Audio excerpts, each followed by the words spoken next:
bienvenidos a una nueva entrevista en Cita de Libros del Mostrador. Hoy me acompaña Juan Pablo Sutherland. Hola Juan Pablo, ¿cómo estás?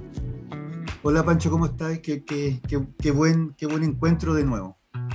Así es, Juan Pablo nos acompañó el año pasado en otra entrevista a propósito de su libro anterior, Grindermanías, de Alquimia Ediciones. Y hoy, está bien Alquimia, ¿cierto? Sí, entiendo, a veces me confundo de editorial. Y hoy me acompaña con este nuevo libro por la editorial Perros Románticos. El libro se llama Nación Marica, Prácticas Culturales y Crítica Activista Latinoamericana. Juan Pablo es escritor, es crítico, es doctor en literatura y también es profesor universitario. Muchas gracias por esta entrevista, por cierto, Juan Pablo. Gracias, Pancho. Me gustaría partir leyendo un extracto a propósito del mes del orgullo. No estoy encontrando, pero lo encontraré. Y que dice así: orgullo gay podría equipararse a cierto discurso de la igualdad y el de la disidencia al de la diferencia, si quisiéramos acercarnos a discusiones antiquísimas que ya se dieron por décadas en la política radical de nuestras amigas feministas. Hoy por hoy, el espacio público ha dado paso a una noción de orgullo como acto celebratorio identitario, marcado por una autocomplacencia que se enmarca en los límites absurdos de un autismo homonormativo. El orgullo gay lésbico que ha ido agregando decenas de siglas a la ecuación visibilizadora de las representaciones, GLBTI, ha sido curioso en la medida que se revelan más identidades atrapadas en una política de construcción que no visibiliza ni las sociabilidades ni las políticas que les dan sustento. El orgullo no contamina, solo corre por sí solo para arreglarse sus propios pantalones o faldas en la agenda nacional. Y me gusta partir con esta cita a propósito del título del libro, Juan Pablo. ¿Qué es una nación marica? Porque además es el relanzamiento, la segunda edición de este libro, que había sido lanzado anteriormente el 2009 por Ripio Ediciones. ¿Cómo nace esta segunda edición de la nación marica? Mira, Pancho, surge de alguna manera como un dispositivo en ese momento de agrupamiento de muchos textos míos que se fueron forjando tanto en mi práctica activista como literaria, como crítica, y también como profesor en la universidad de temas de teoría de género y teoría queer. Y en un momento como que esos textos empezaron a tomar forma como de un dispositivo de lectura de lo que estaba pasando en términos de ya más de 15, 20 años de movimiento homosexual y de organizaciones que ya estaban mucho más institucionalizadas, ¿no? Entonces, de alguna manera, desde ese primer momento de Nación Marica que se lanza, es bonita la anécdota del lanzamiento porque se lanza en el Archivo Nacional. Y lo más curioso es que los trabajadores del Archivo Nacional estaban en paro, y nosotros ya teníamos la fecha y todo, y nadie podía entrar al archivo porque estaban en una movilización, estaban en paro, pero los trabajadores, al saber el título del libro, Nación Marica, abrieron las puertas, digamos, para que nosotros hiciéramos el lanzamiento ahí en el Archivo Nacional. Entonces, bonito como la idea de que el Archivo Marica, digamos, entre de una manera impertinente a la Biblioteca Nacional, a la sección del archivo, ¿no? Entonces creo que ahí hay a partir de esa señalización, de ese momento, creo que hay una pista, una seña, en el sentido de que yo pensé Nación Marica como, de alguna manera, intervenir un poco el gran relato de la nación, que para todas las comunidades ha sido un relato completamente jerárquico, institucional, ¿no? Y de esa perspectiva creo que poner en escena esta nación marica es poner otros relatos que finalmente en el imaginario, digamos, incluso como el imaginario de la idea más conservadora de la comunidad, que es la patria, que es jerárquica, que es militarizada, que tiene una idea, digamos, que pone en escena lo normativo y quien entra y no a ese relato, ¿no? Entonces, de alguna manera, creo que Nación Marica es una punta de lanza para permitir que las comunidades sexuales que siempre han estado fuera de la construcción, digamos, del gran relato de la nación, como otras comunidades también, como las comunidades indígenas, como los pobres, como comunidades que siempre han sido excluidas, digamos, de los grandes relatos, digamos, de la nación. Me parece que ese primer gesto es un gesto, digamos, para insistir que hay una forma, digamos, impertinente de convocar a esas comunidades y de alguna manera decir que la nación es una construcción, finalmente una construcción, es un imaginario que surge en un momento de la construcción del Estado-Nación, pero que siempre estuvo modelada obviamente por el poder, ¿no? Entonces, finalmente, así como para cerrar esta idea, creo que la nación marica siempre ha estado, pero yo le quise poner una consistencia política, una impertinencia, digamos, para poner ese relato, digamos, que siempre fue neutralizado. Pongo, por ejemplo, el relato de la literatura homosexual. Siempre discutimos con amigos escritores, maricas, con críticas feministas, si había o no un corpus de literatura homosexual. Y siempre hubo. Lo que pasa es que la crítica literaria o la institucionalidad literaria nunca la leyó, nunca la quiso leer o la leyó de otra manera, ¿no? Entonces ahí un ejemplo de ese relato que de alguna manera obliteró o neutralizó, digamos, esta nación marica. Y me gustaría agarrarme de esa colita sobre literatura de la que hablas, a propósito de este surgimiento, creo bien reciente, de un espacio literario no necesariamente nacional, más bien gringo o europeo, de literatura cola, literatura LGBTI, etcétera, que está más orientado a una especie de novela romántica juvenil. Esto es el espacio de Heartstopper, de películas como Me llamo Simón o Soy Simón, incluso Llámame por tu nombre, que es un poco más orientado a un público adulto, pero que se toma del espacio cultural desde lo romántico y para un público juvenil, especialmente femenino, las personas que compran este tipo de libros. ¿Cómo ves tú el panorama actual de la literatura cola, la literatura marica en el país, después de, por ejemplo, grandes escritores como Lemebel, como Donoso, como Mauricio Báquez?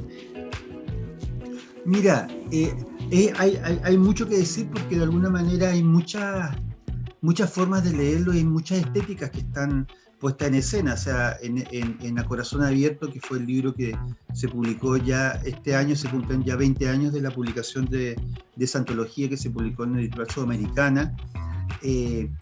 Fue darse cuenta, por ejemplo, que en la literatura chilena existía un imaginario de un corpus de literatura homosexual en personajes, en historia, pero que no había sido leído así. Ese es como un primer dato, ¿no? Entonces, ya a partir de la postdictadura, a partir de los años 90, empieza junto con el movimiento homosexual una manera quizás como más visible o más incluso en correlato con el mercado, de poner en escena un relato ya visibilizado o construyendo una identidad, digamos, particular respecto a literatura con apellido, ¿no? Literatura gay, literatura feminista, etcétera, ¿no?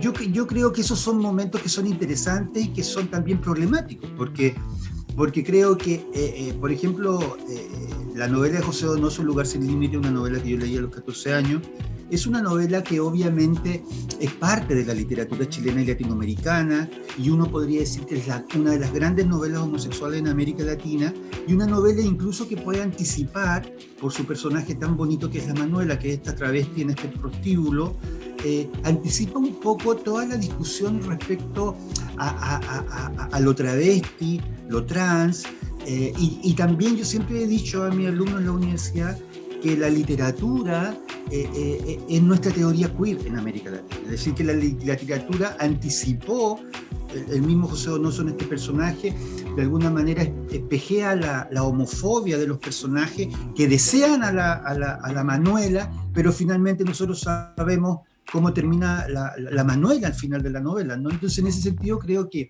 siempre hubo una sensibilidad, un espacio, digamos, homosexual, marica en la literatura, pero faltaba el momento político para ponerla en escena, ¿no? Ponerla en escena con distintos tipos de lugares. Y hoy día yo creo que ya se ha visto como hay incluso ya como un nicho, o sea, desde hace 30 años atrás no existían en una librería una sección que dijera literatura queer o de género o literatura feminista. Eso es si uno va a hacer un viaje por el tiempo, era imposible de pensar eso. Ahora uno entra en una librería y sale temas de género, literatura queer o literatura marico, literatura gay, ¿no? Entonces creo que hoy día a mí me parece que hay una gran diversidad de expresiones escriturales de gente joven, que me parece que hay cuestiones que son muy potentes, muy interesantes, y también que hay un despliegue, por ejemplo, de literatura trans o de literatura travesti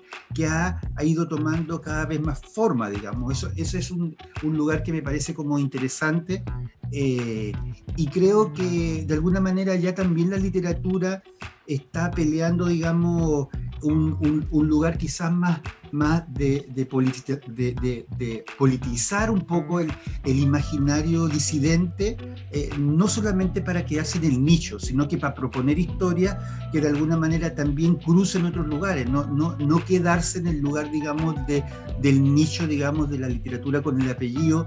Yo creo que hay escrituras hoy día que están más cruzadas con el tema del cuerpo, con el tema de la pobreza, las vulnerabilidades, las precariedades, que es solo, por ejemplo, la historia que ya pasó, ¿no? La historia del amor gay, digamos, o de la salida del closet, ¿no? Porque quizás también la literatura, aunque no le podemos exigir, la literatura hace un acompañamiento o una reorganización simbólica de lo que ha venido pasando también en la sociedad chilena. Entonces, en ese sentido, por ejemplo, los textos quizás de salida del closet uno podría pensar en Simonetti o en Carlos Iturra, autores que de alguna manera trabajan ese lugar como un lugar, digamos, de proceso de determinado tipo de gay, digamos, que salen del closet. Entonces, Lemebel siempre decía: niña, yo nunca salí del closet, yo estaba a la intemperie, digamos,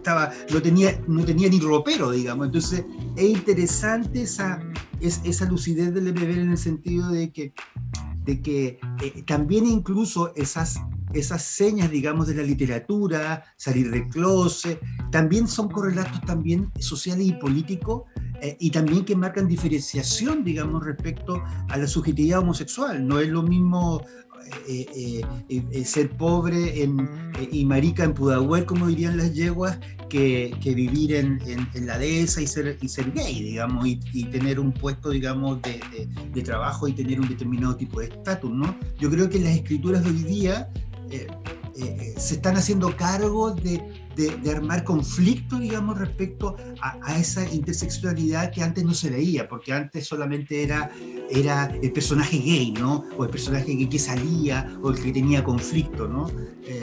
Y desde esa perspectiva creo que no menciono nombres, porque si menciono nombres se van a quedar muchos nombres afuera,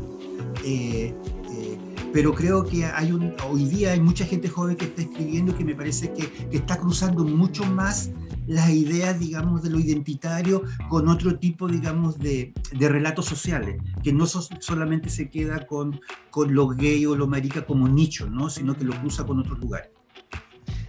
A propósito de la crítica activista latinoamericana, y específicamente por la aprobación del proyecto de ley de matrimonio igualitario, uno podría decir que a ciertos espacios se les ha agotado un poco el activismo, ¿no? El foco de activismo.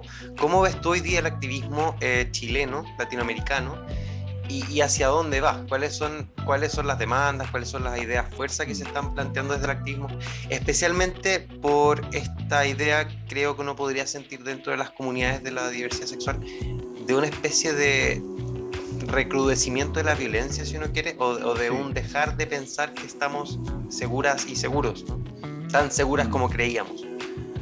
Sí, yo creo que ahí siempre hay una tensión, pensando que, por ejemplo, que los avances políticos, jurídicos, son obviamente una señal de alguna manera de transformación y que es una señal de alguna manera que instaura un momento de legitimidad, digamos, de esas comunidades respecto a esas demandas, no la demanda de la unión civil, del matrimonio igualitario, etcétera, o de la violencia, digamos, de género. Pero uno sabe también que los cambios culturales son mucho más a largo plazo que de alguna manera los cambios por ley, digamos, ¿no? Entonces, desde esa perspectiva, uno también entiende, por ejemplo los últimos 3 años en Barcelona hubo una ola de violencia, digamos, hacia las comunidades de disidencias sexuales, con golpe, igual con gente muerta.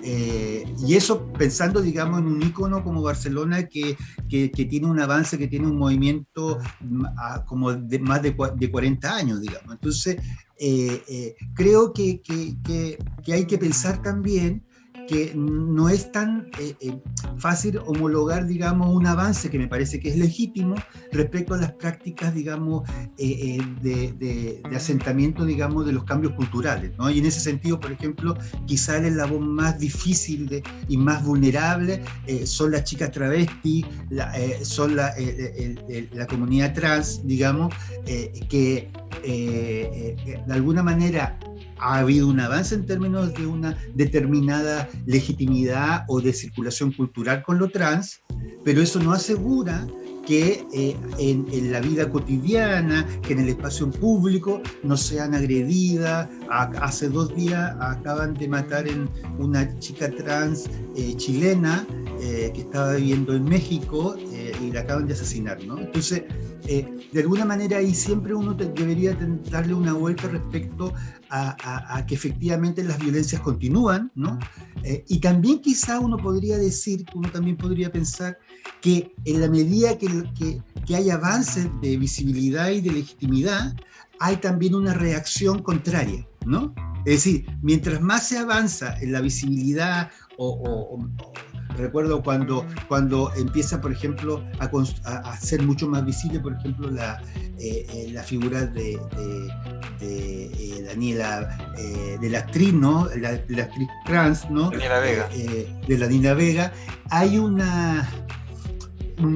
proceso de visibilización, de legitimidad, pero también hay un proceso también de reacción brutal y feroz a la que Daniela fue, que ha vivido, que fue expuesta, ¿no? Con gente muy reaccionaria, muy facha, que no respetaba, digamos, su autodeterminación de plantearse públicamente como alguien trans, ¿no? Entonces, en ese sentido también uno podría decir que también el avance también implica una reacción también de los sectores más retrógrados, digamos, de la sociedad, y que en general también hay siempre violencias que están de alguna manera en el silencio y buscan el momento para salir, ¿no? Y para de alguna manera dar el manotazo, ¿no?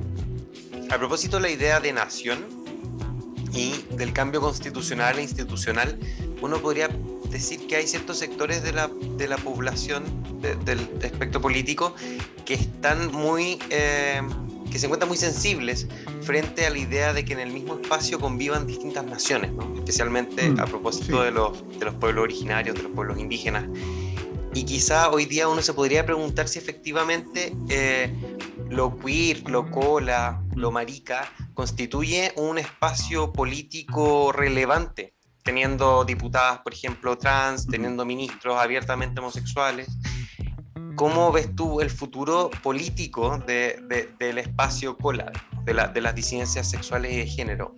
¿Tenemos la posibilidad quizás de pensar en que en algún minuto pueda haber una presidenta lesbiana o una canciller trans? ¿Tú crees que el país culturalmente estaría dispuesto a concederle ese espacio a nuestra nación?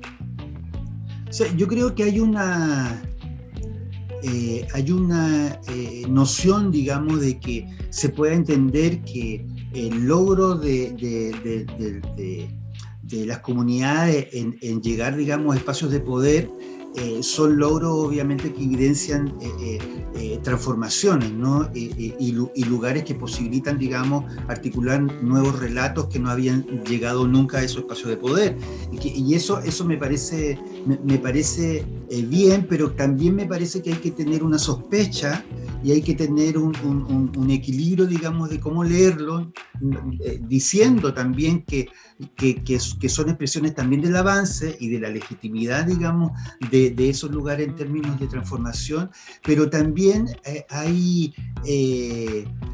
también podríamos pensar en no sobre demandar o sobre exigir que esos espacios van a resolver todo inmediatamente, ¿no? Y que solamente es como decir que tuvimos una presidenta, la primera presidenta mujer en Chile, que fue Bachelet. Eso no significa que la violencia de género no haya continuado, ¿no?